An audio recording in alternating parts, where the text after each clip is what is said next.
I had Tom Fojtik. He has not been in college for 10 years. The reason why I put that on the timeline is because he's been our he's been our Res Life director since 2006. He's not struggling that much in college. So he grew up in Cudahy, Wisconsin, which is just south of Milwaukee.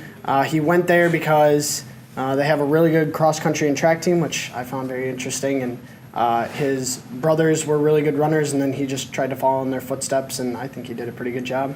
He attended the University of Chicago, which he initially studied social work, and he wanted to go into that kind of field, working with like psych wards and mental hospitals, but just kind of realized that the job was a little taxing, and kind of took it home with him, and he just realized it wasn't really meant for him. And then he saw a position open for a hall director at UW-Oshkosh, and that's how he started here in January of 1982. And then kind of slowly climbed up the ladder. He became a assistant residence life director, and then that residence life director slowly became the dean of students, so then he became the director, which is a position he still holds today. One of the things that he talked about that he's seen kind of change since he's been here is obviously the drinking age has changed over time. When he first started here, the drinking age was 18, and with that being the case, there were many campus-coordinated activities in which there was a lot of alcohol, even like on campus, in campus, whatever, and obviously that's no longer the case. You can't do that.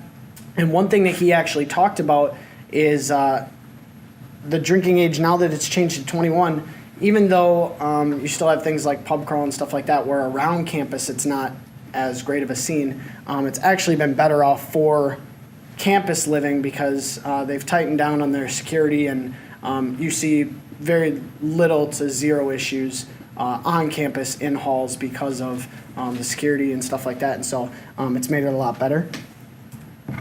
And then the other thing that Tom had talked about is the importance of resources and how amazing it's been to be a part of the journey in which they've created, or at least developed further, more resources on campus, being able to help students out. And the two biggest that he talked about was Project Success and the Counseling Center, which the Project Success was here when he got here, but it wasn't as big of a thing as it is now. Just being able to help students with academics, get them to where they want to be. One thing that he had said was some students struggle to believe in themselves, and Project Success is just kind of like that extra push to help them to understand that, you know, they have big goals and they can achieve those if they work hard at it, and sometimes you just need a little bit more help. And then the Counseling Center, one thing that he had mentioned is mental health is really just kind of developed just in the past 10 years. I mean, early 2000s, people didn't really even know what it meant to have anxiety and different things like that. And so the development of the Counseling Center, being able to get help to the students that need it, has been awesome. And so this clip is just going to talk about not only the importance of resources, but the importance of the collaboration with the resources. Obviously, as Res Life Director, you have to collaborate with so many different groups, including Project Success and the Counseling Center. And so he's just going to talk about what it means to collaborate and how important it is to help develop campus living.